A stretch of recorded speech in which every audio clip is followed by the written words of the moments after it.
भाजपा ग्रामीण मंडल अध्यक्ष गजेंद्र सिंह डोडिया ने कांग्रेस की नीति पर तंज कसा है। उन्होंने कहा, कांग्रेस नेता मानसिक दिवालिया हो गया है। दिग्विजय सिंह से खुद के भाई लक्ष्मण सिंह नहीं संभलते। कांग्रेस ने हमेशा से राजपूत समाज का शोषण भी किया है।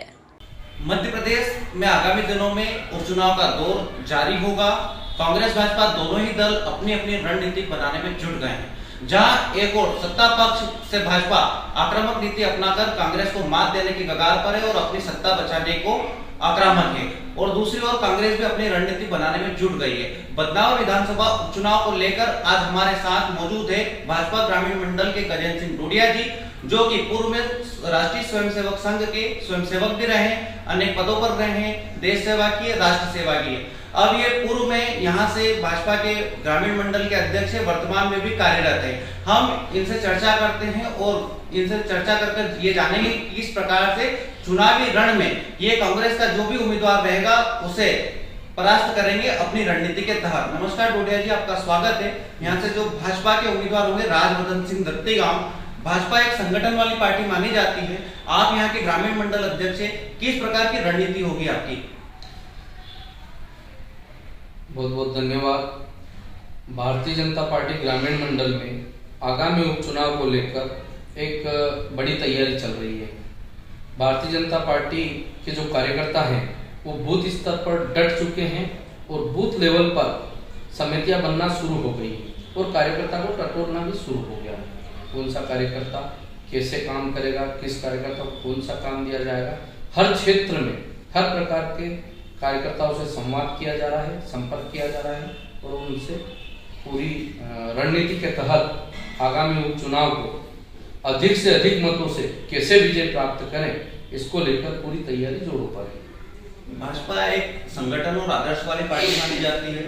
आपके जो प्रत्याशी होंगे भाजपा से वो पूर्व में कांग्रेस के विधायक रहे हैं। अब कांग्रेस तमाम तरीके का आरोप प्रत्यारोप, आपके जो पूर्व विधायक है राजवर्धन सिंह दत्तीगांव और आपके प्रत्याशी होंगे उन पे तमाम तरीके के आरोप प्रत्यारोप कांग्रेस लगा रही है, यहाँ तक कि उनको बिकाऊ विधायक भी कह रही है। इस पे आपकी क्या प्रतिक्रिया होगी? ये तो क्या है, कांग्रेस का मानसिक दिवालियापन है। कमलनाथ जी और दिग्विजय सिंह जी का जो दिमाग है वो पूरी तरह से बौखला चुके हैं। वो किसको बिकाऊ बोल रहे हैं?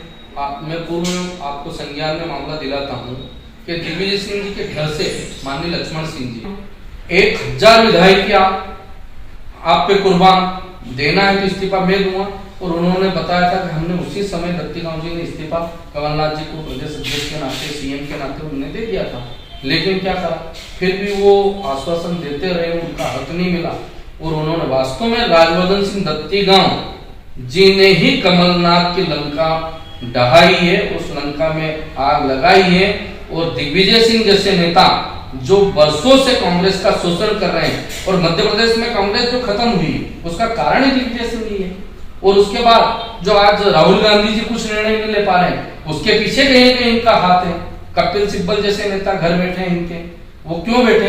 आज राम मंदिर का जो मुद्दा, कल जो लोग हजारों लाखों लोग उसमें शामिल होने वाले हैं, गांव गांव में, पूरे मध्य प्रदेश नहीं पूरे भारत में एक उत्साह के रूप में, छोटी दिवाली के रूप में लोग मनाने वाले हैं। उस मंदिर के निर्माण को रुकवाने का कार्य कांग्रेस ने किया है।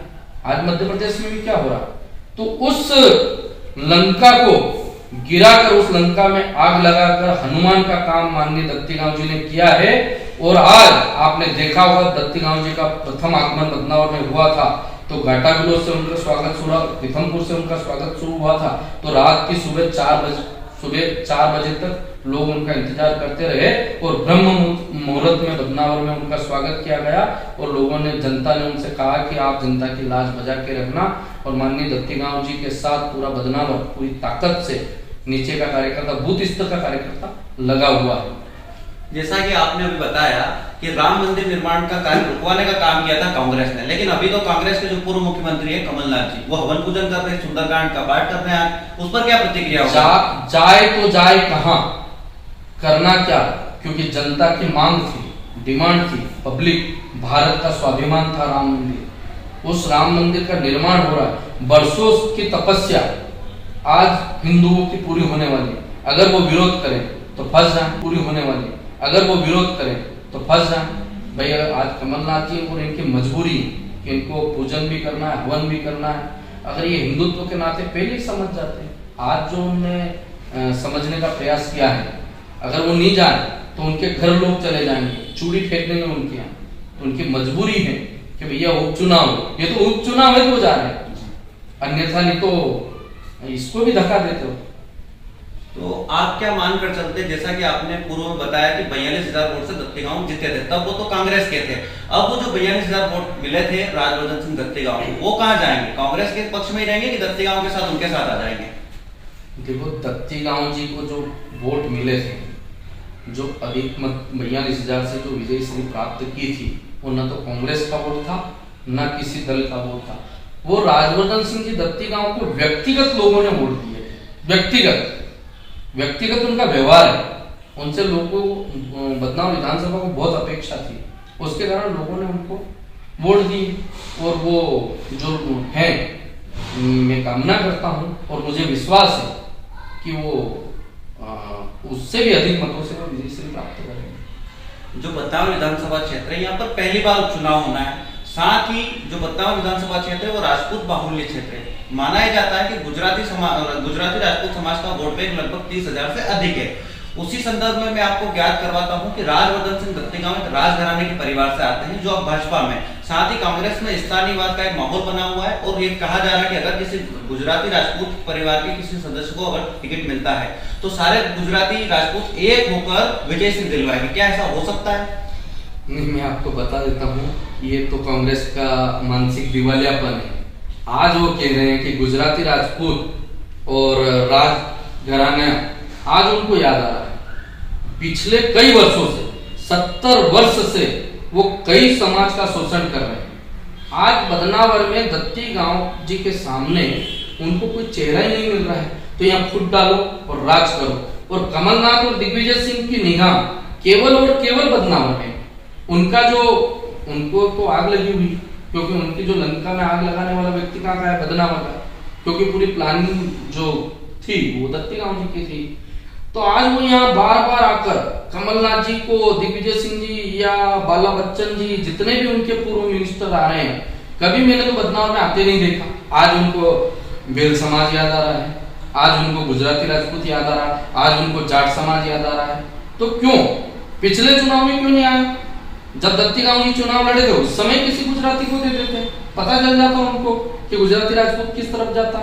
भाई पिछली बार शेखावत जी आए, भारतीय जनता पार्टी से चुनाव लड़े, तो उस समय भी गुजराती राजपूत था, उस समय दत्तीगांव जी को भी नहीं देते हुए उनने वोट कन्वर्ट हुआ।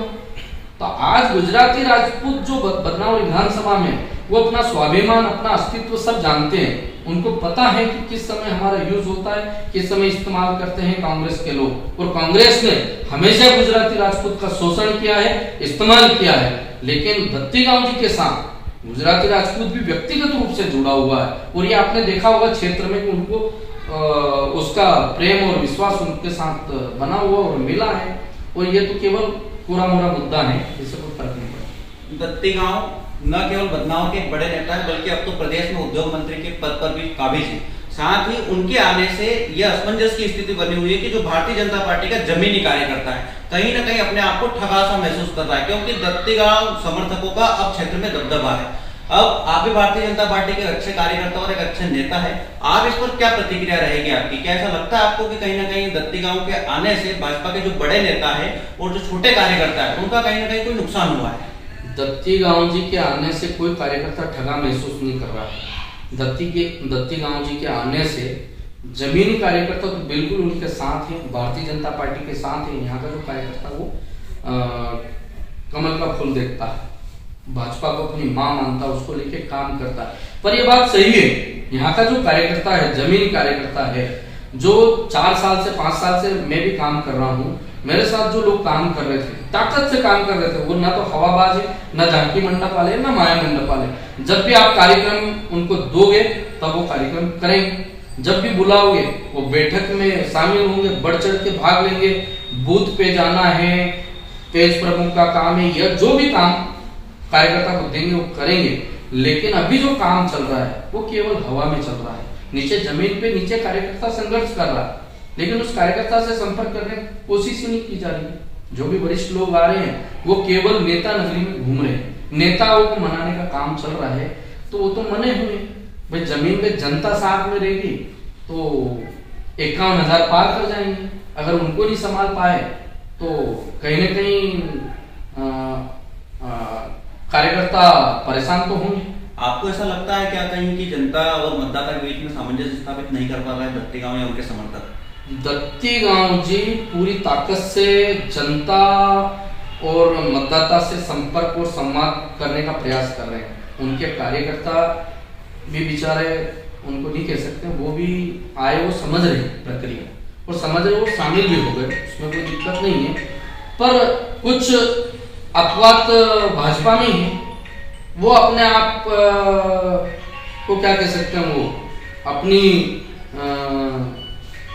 अपना जो यहाँ की मंडप सजाने के लिए नीचे के कार्यकर्ता को रोंदते चले जा रहे हैं।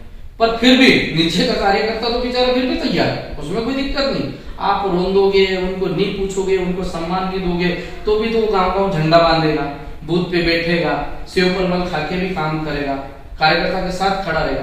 पर ये है कि उनको नीचे के कार्यकर्ता से संवाद करना चाहिए। ये संवाद वो कोशिश में भी है, वो संवाद कर भी रहे हैं। कई कार्यकर्ता को उन्होंने फोन भी लगाया और आपकी बातचीत भी, कुछ कार्यकर्ता जो कांग्रेस से भाजपा में नहीं आ रहे थे तो उनने, जो गुजराती राजपूती थे, उनने मेरे को बोला था तो मैंने उनका बातचीत भी करी, वो लोग शामिल भी हो गए। लेकिन उनको संभालने का काम अब हमारा है, जो भारतीय जनता पार्टी, वो लोग शामिल भी हो गए, लेकिन उनको संभालने का काम अब हमारा है। जो भारतीय जनता पार्टी के बड़े लीडर है उनको संभालना चाहिए। यहाँ जो मामला चल रहा है उसको देखना चाहिए, वो देखने की आवश्यकता है, क्योंकि नीचे जमीन पे कोई नहीं उतरा। नीचे जमीन पे तो जमीन का कार्यकर्ता ही काम कर रहा है। तो मेरा अंतिम सवाल आपसे ये है डोडिया जी, कि आपने जैसा अपने बयान में अभी बताया कि जमीनी कार्यकर्ता से नहीं जुड़े, पूर्व में जैसे यहाँ के विधायक थे भंवर सिंह शेखावत जी, वो पूर्व में जब पहली बार आए थे तो 13 दिन में चुनाव जीत गए थे, दूसरी बार वो यहाँ के स्थानीय नेताओं के सहयोग के अभाव में चुनाव हार गए थे। क्या राजवर्धन सिंह दत्ती गांव जी के साथ भी ऐसा कुछ हो पाएगा, चुनाव जीत पाएंगे, या स्थानीय नेताओं के सहयोग के अभाव में कुछ उनके साथ गलत होगा? जी नहीं, मैं आपको बता देना चाहता हूँ कि पूर्व विधायक भंवर सिंह जी शेखावत बदनावर में आए, पहली बार आए, 13 दिन में वो चुनाव जीते। उस समय कोई नेताओं ने चुनाव नहीं जीता, उस समय जमीनी कार्यकर्ता ने उनको चुनाव जिताया। कोई भंवर सिंह जी को जानता नहीं था, लेकिन लोग उनको बोल रहे थे भैरू सिंह शेखावत आ रहा है, भंवर सिंह शेखावत जी आ रहे हैं, इस प्रकार की बातें होती थी। उस समय भी मैंने देखा, उस समय तो मैं भाजपा में नहीं आया था, उस समय मैं संघ का कार्यकर्ता ही था, लेकिन उस समय मैं देख रहा था, उस समय भी भाई जन जागरण के माध्यम से मैं गांव गांव गया था, तो उस समय देखा कि जमीन का जो कार्यकर्ता था उसको एक बड़ी अपेक्षा थी कि यार शेखावत जी आए हैं, अब हमारा बदनावर में भारतीय जनता पार्टी कार्यकर्ता का निर्माण होगा, यहाँ पर विकास होगा, यहाँ तेजी से काम बढ़ेगा। और इसमें कोई संदेह नहीं कि शेखावत जी चुनाव 13 दिन में जीते और विकास भी इतना किया कि ना तो अभी तक किसी ने किया है और शायद नहीं कर पाएगा, ऐसा मेरा मानना है। दत्ती गांव जी से अपेक्षा है कि उनके तोड़ में वो विकास करें और करेंगे, ऐसी अपेक्षा उनसे भी। पर उस समय मैं आपको बताना चाहता हूं कि जो जमीन का कार्यकर्ता था, जिनने मिल के उनको चुनाव जिताया था, वो 3 वर्ष तक तो उनके साथ थे, लेकिन नेता नगरी 3 वर्ष तक उनका विरोध करती रही। क्यों विरोध करती रही? कि जो भंवर सिंह जी की कार्यशैली थी वो बहुत मजबूत थी, वो जमीन तक काम करने वाले थे। लेकिन बाद में कुछ दिशाहीन लोग उनके साथ हो गए और भ्रमित करने लगे। मैं भी उनके साथ था, योजनाबद्ध तरीके से मेरे को उनसे दूर करवा दिया गया और बताया गया भाई साहब इनके कारण आपका नुकसान हो रहा है, उनके कारण उनका नुकसान।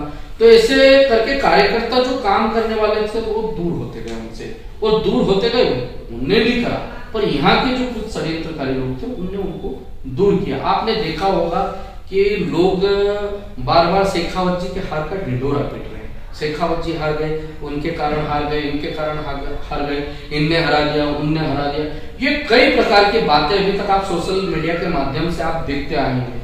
पर मेरा सवाल है भाई साहब कि 3 बार खेमराज जी पाटीदार चुनाव लड़े, वही संचालन मंडल था जो शेखावत जी के समय संचालन मंडल था, उन्हीं लोगों ने 3 बार खेमराज जी का संचालन किया। खेमराज जी चुनाव क्यों हार गए? बाद में फिर दूसरा चुनाव लड़े, उस समय भी वही संचालन मंडल था, उन्हीं लोगों ने संचालन किया, पर वो लोग जनता से प्रत्याशी को दूर करते गए कि भाई साहब आपका ये फलाना व्यक्ति है, इसका महाविरोध है, उसको मत ले जाओ। उसको इसलिए नहीं ले जाना कि भैया जिस गांव में पवन जी का प्रभाव है, उस गांव में ये बता रहे हैं पवन जी का विरोध है। कैसे भाई आप बताओ। अब मेरे गांव में बूथ हारता है, उसके जिम्मेदार कौन है? मैं स्वयं हूं।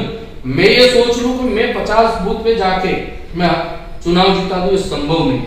ये चुनाव के 8 दिन या 10 दिन के पहले आपको जितना घूमना, जितना प्रवास करना, जितनी ताकत लगाना, ये लगा सकते हैं। ठीक है, 8 दिन बाद जब चुनाव के शेष 8 या 10 दिन बचते हैं, उस समय मेरा बूथ सबसे मजबूत। इस पद्धति में हमको काम करना है। हमारे राष्ट्रीय अध्यक्ष जेपी नड्डा जी का भी कहना है, प्रदेश अध्यक्ष वीटी शर्मा जी का कहना है कि मेरा बूथ सबसे मजबूत। इस काम को लेकर हमको काम करना। लेकिन लोग कहाँ लग जाते हैं? मेरा बूथ तो मैं जीत रहा हूँ और पड़ोसी का बूथ मैं देखने जाता हूँ। अब पड़ोसी का बूथ भी मैं देखने जाऊंगा कि ये पड़ोस का बूथ जो है ये जीत नहीं जाए।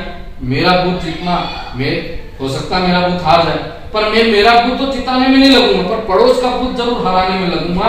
इसी पद्धति के कारण हमारे माननीय जो विकास पुरुष शेखावत जी को जो आघात हुआ वो इसी कारण हुआ।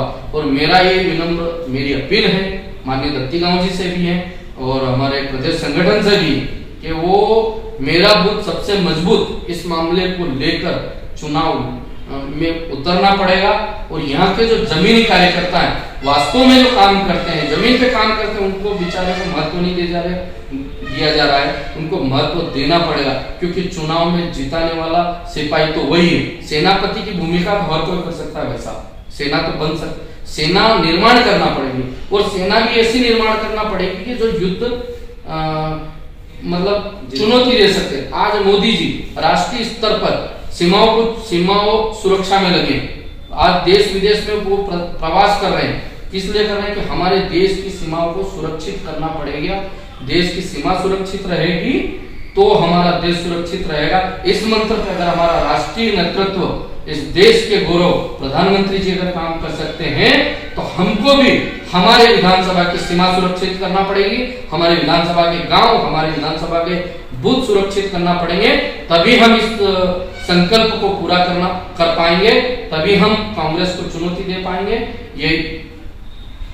तो ये थे हमारे साथ भाजपा ग्रामीण मंडल के अध्यक्ष गजेंद्र सिंह डोडिया जी, जिन्होंने बताया कि किस प्रकार आम कार्यकर्ता, जो जमीनी धरातली कार्यकर्ता है, उसका संगठन का सहारा लेकर आम भारतीय जनता पार्टी किस प्रकार से विजय श्री की ओर जा सकती है। कैमरा पर्सन योगेश बैरागी के साथ बदनावर से विशेष संवाददाता पवन वैष्णव की रिपोर्ट।